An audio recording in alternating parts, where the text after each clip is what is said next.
early. Whoever that's sleep.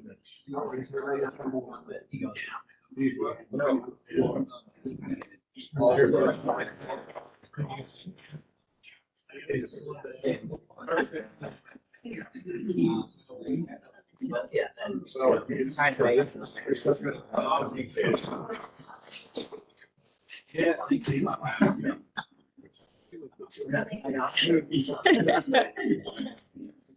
Good morning, everybody. I have to turn my speakers off, right?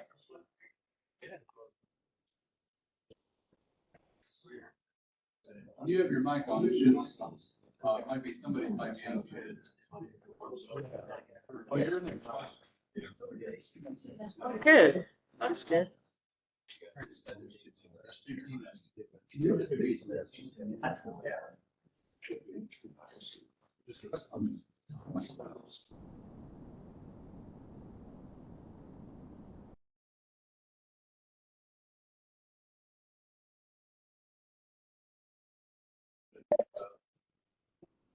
Okay, let's try that audio again.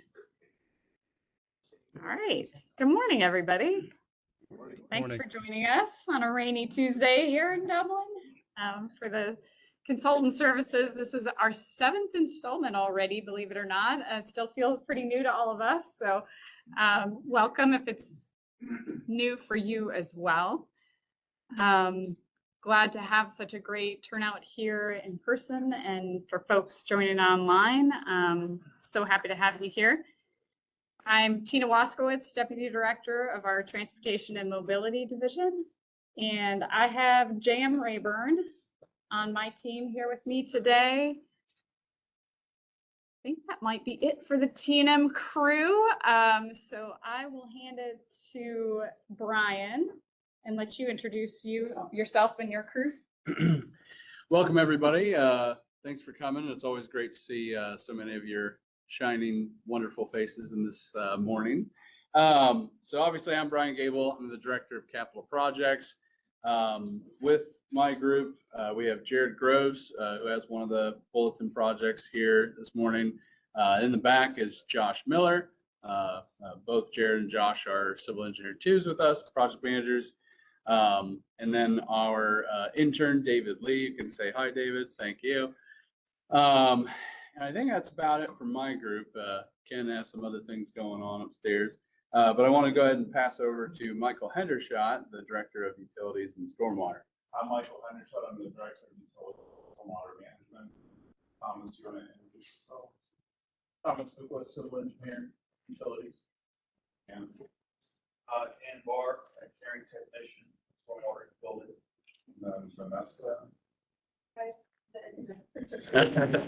The intern. Yeah, so with Michael is Thomas Fuqua and Dan Barr and Vanessa, the intern. So thank you. Thanks. For our folks, I'm going to make you come up and talk into the microphone when we do that again. So thanks for repeating, Brian. Just for everybody online to hear all the audio as well. All right, so in person, you should have seen a sign-in sheet on your way in. If you didn't, please circle back and let us know that you're here with us this morning, and online. If you can put your name, your company, and your email address in there, we'll make sure that you're on our distribution list so that you get all of our updates for this bulletin and the future bulletins. And then we'll have a question and answer session at the end. So folks in the room, love to have your questions, and then online, if you can use that chat feature in WebEx, Jared will be monitoring those questions as we go along. So just to give you a brief overview of the selection process, we had our advertisement and an addendum, which didn't get printed for those of you in the room. The addendum version is on the copier, so that'll come out if you want to grab that last page. With that Project 5 T&M project description on your way out. If you're interested in that, we'll have those copies ready for you before you go. We are recording this session, so this will be available for everybody to review and come back to, or share with colleagues who weren't able to make it. We have our SOQ date set for submissions on July 1st this year. Once we get through that, we will create a short list for proposals. We'll send you an invitation to propose on a specific project if you're selected. And then the third submission is that final evaluation and the contract negotiation for that last piece. We anticipate that this round should be getting under contract around mid-September this year. So big change for this round is actually reducing the page limit on the statement of qualifications. So that in the past has been 10 pages. We're going to make you sharpen your pencils and get that down to 5. We've had such a great response from everybody. It's just really a lot for staff to get through, and it was taking us a long time, and we want to make sure that we get back to you quicker and have the ability to keep the project or all of the process moving. So that's reduced to a 5-page limit for the SOQ submissions. With that, we've removed the requirement for a cover letter. So instead of taking a whole page to do that letter, you can creatively insert your projects of interest within that statement of qualifications in any other format, just so that obviously we need to be real clear on which projects you have interest in order to evaluate your team for that. In that same SOQ, the rest of these items are the same as what we've done in the past. So introducing your team, your qualifications, relevant experience, and tying your team members to the projects of interest, particularly if you have more than one project of interest, making that clear to staff on which team members are assigned to which project, particularly if they have that expertise. Including reference projects as always. We'd like to see at least 3 projects for each area of interest, and including references is still part of this first SOQ submission. ODOT pre-qual certifications, if you want to attach those don't count against your 5-page limit. So those can just be attached. They don't count in that page limit. And then just for our organization, if you can send those in with that email title on it for SOQ Consultant Services Bulletin Summer 2025, we'll keep everything neat and organized, be able to review those for you.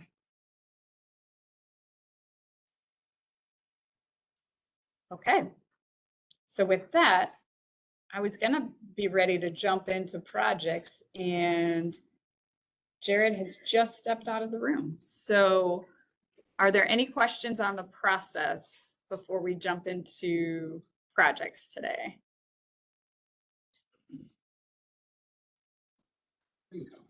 Yes. On the reference projects, you asked for estimated cost and final cost of each project. Is that construction cost? Is that design fees? It's whatever your firm had the lead doing. So the question is, in the reference projects, we're asking for the estimated and final costs. The question is, does that relate to the design phase or the construction phase? It can be anything that your project or that your team like helped to develop and execute. So that's what we want to see. Basically, controlling costs, showing us that you're able to develop a budget and stay on budget. Those are the kinds of things that we're looking for with that specific request. So if that was a study looking at what the original budget was and then the final cost of the study, same thing for design. And then if the design is for a construction project, including that information is also really interesting for us. All right, we'll go ahead and skip forward. Perfect timing. Oh, great. Perfectly timed. Thank Yes. Here's Jared Groves, you. everybody. Intentional and purposeful. Thank you. you.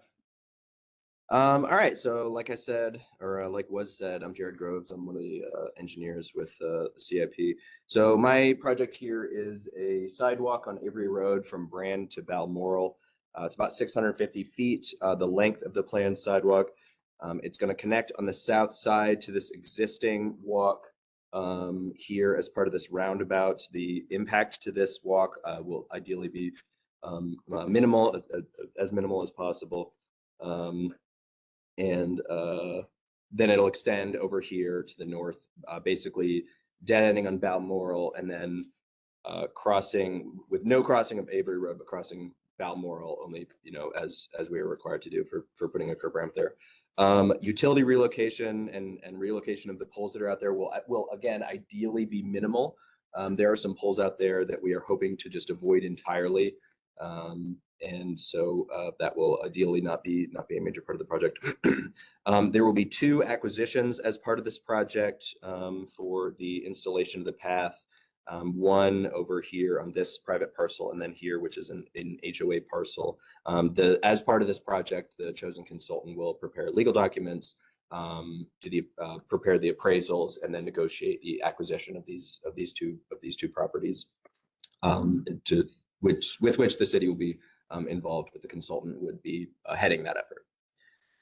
The construction plans are to be completed by May 15th. And then the legal documents, which, of course, will substantially be affected by the plans and where the actual orientation of the path is going to be, will be a few months after that.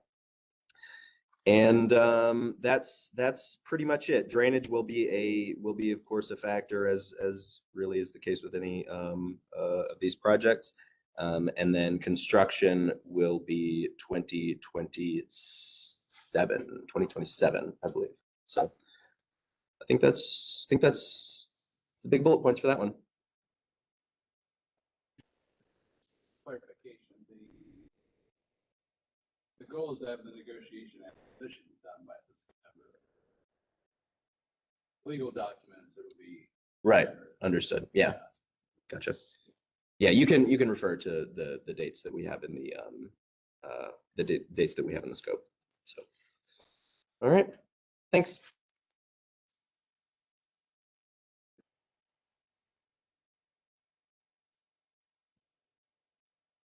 Thanks, Jared.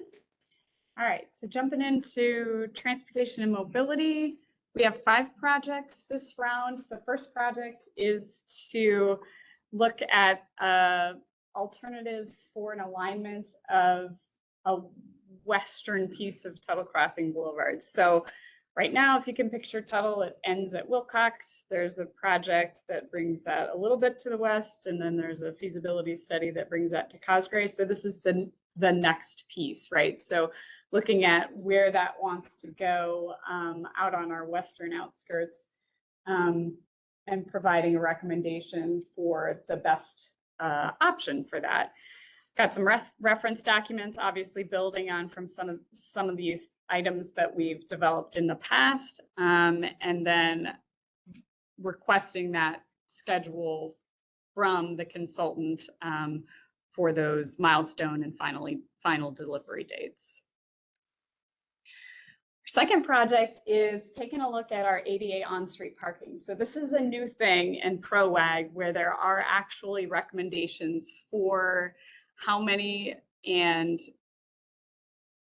where and how to set up accessible parking spaces. So we're really excited to provide that amenity to our folks in downtown Dublin.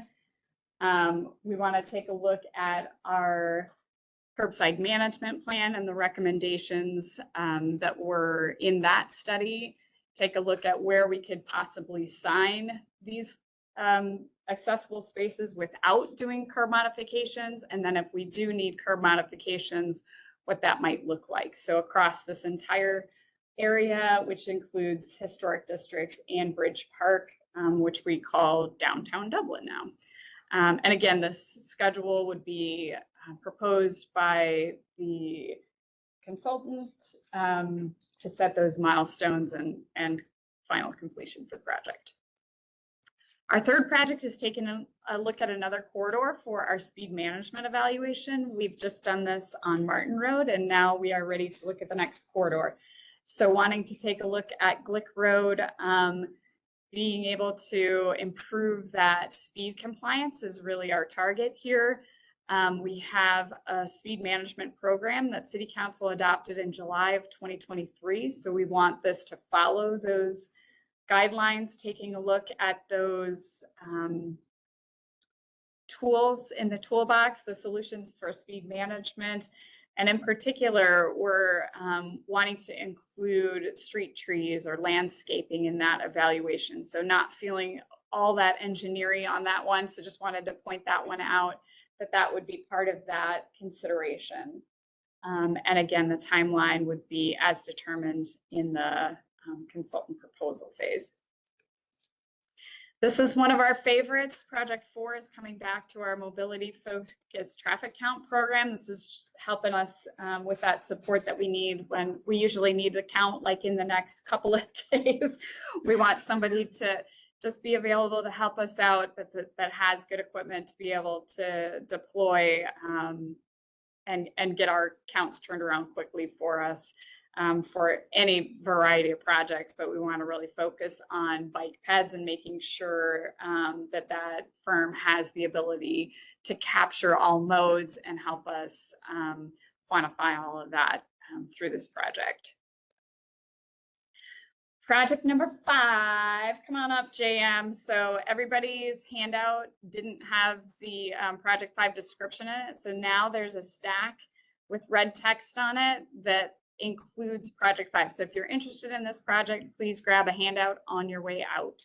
Thanks. I'll hand it over to JM. Thank you, Tina. Good morning, everyone. JM Rayburn, Transportation Planner with the City of Dublin. Our 5th project for the transportation and mobility side of things is a pedestrian bicycle school safety action plan development. This will be a continuation of some of the work that was done with Division Dublin. There is a very helpful map with a gap analysis that illustrates where some of those gaps are around our schools, both public and private. So what we're looking for is a consultant to help us develop a school safety action plan. We want to prioritize infrastructure improvements. Those can include sidewalks, shared use paths, crosswalks, things of that nature, protected bike lanes. And then, as I mentioned, this would on align with Vision Dublin, but keeping in mind our speed management program, our complete streets policy, and making sure those goals and objectives are in alignment with those documents. And we have a great little map. So it's important to note that we have more than one school district in the City of Dublin. We also have Hilliard City schools, mostly in our southwest area. So keeping that in mind, there are a tremendous amount of schools as part of this Hilliard School District, but that is something that we are mindful of. And then some of the private schools, so think of St. Bridget, we want to be including those recommendations with that location. Happy to take any questions. But again, Tina mentioned, there's a helpful handout in the table over there if you're interested. And thank you. Thanks, Tina. Great. I'll go quickly through the next steps and then we'll open it up to questions on everything. So we've got this meeting being recorded. We'll post this. That SOQ statement qualification submission date is July 1st. Remember, that's a 5-page limit this round. After we complete that evaluation of the SOQs, we'll publish our shortlist and invite firms to provide proposals. Those are also going to be the 5-page limit as they have always been, to include the project understanding and approach. Then the final evaluation and contract negotiation phase. And we anticipate, again, that notice to proceed sometime around the middle of September this year. Okay, so I think Jared is looking at questions online, and then we are, of course, interested in any questions from the room as well. So either on any of the projects or the process, we'll open it up to you now for any questions you might have. Yes. Couple quick questions on the first project. I see that all the files and base maps have to be submitted to DWG. Can that be a conversion at the end, or do you need to prefer it the whole way? Yeah. Okay. The question on project 1 for engineering is the format of the files. Jared saying DWG is preferred. And I noticed there wasn't a limit on that one where it was on. Just curious about that. curious about a preliminary budget on engineering project one, we can publish that in an addendum if that's available. I'm not sure that it is. Yeah, we're looking at budget for these projects at the moment. So that'll be a follow-up if that becomes available.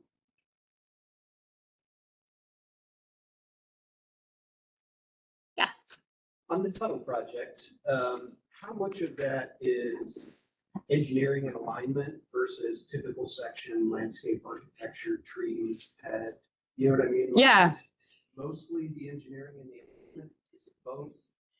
It's a little bit of both. We do have some other projects running concurrently that will help inform that typical section. So we have our street typologies through the Envision Dublin plan that would be applicable.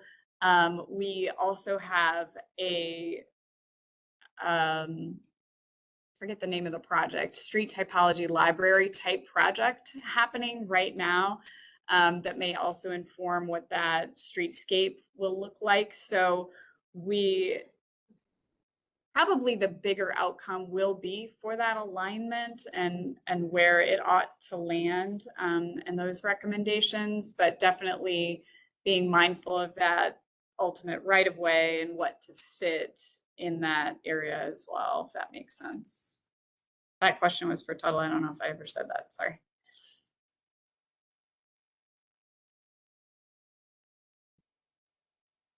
Did a question come in online, Jared? Not seeing the- Oh, okay. Oh, yes, we have a few questions. We have a question from LGB Inc. Would you please email the addendum for the bike and pet safety action plan project? Yes, so we can email that addendum out for project 5 with that project description. It's also It is also available, thank you, on our website under bids and proposals on the City of Dublin website. And then we have one more online question on project number 5, pedestrian bicycle school safety action plan development.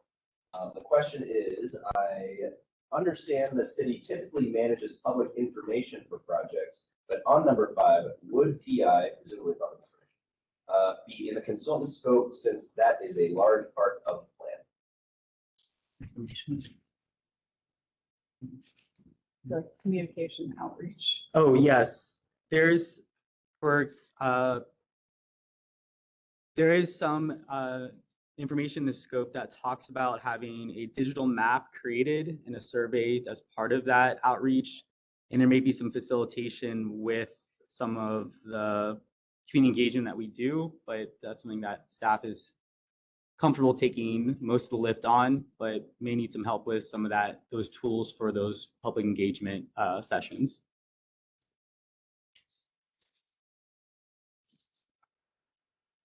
Then we had one more question come in online just now. The question is as follows: are you seeking funding resources for the study projects to be included in the solution? For project 5? Let's say any of them, but Oh, start with Yeah, I project think, 5. I would imagine in general. That's the question, that's right. We'll be looking for implementation strategies and funding strategies. So that either going to be local, state, or federal opportunities. That's at least for the safety action plan. I'd imagine it'd be similar for the other projects.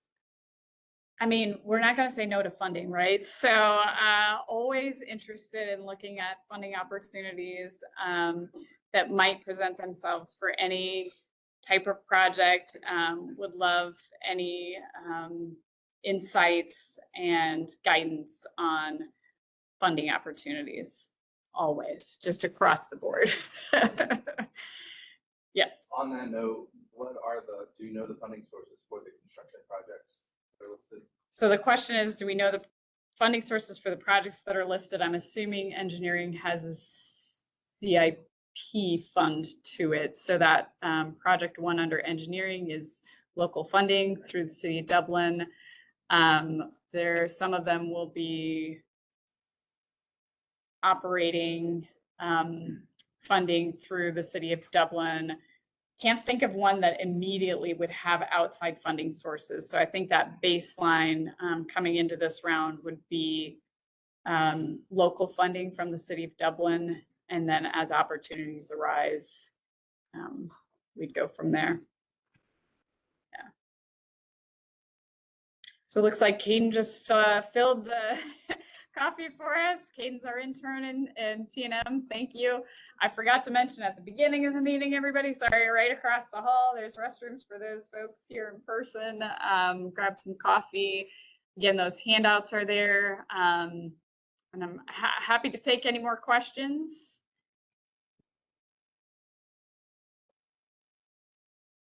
Okay, I will use the lull to conclude the formal presentation. Thank you all so much. It's always so great to see everybody come out in person and online. Thank you so much for joining us. We look forward to your SOQs. Thanks. Thank you.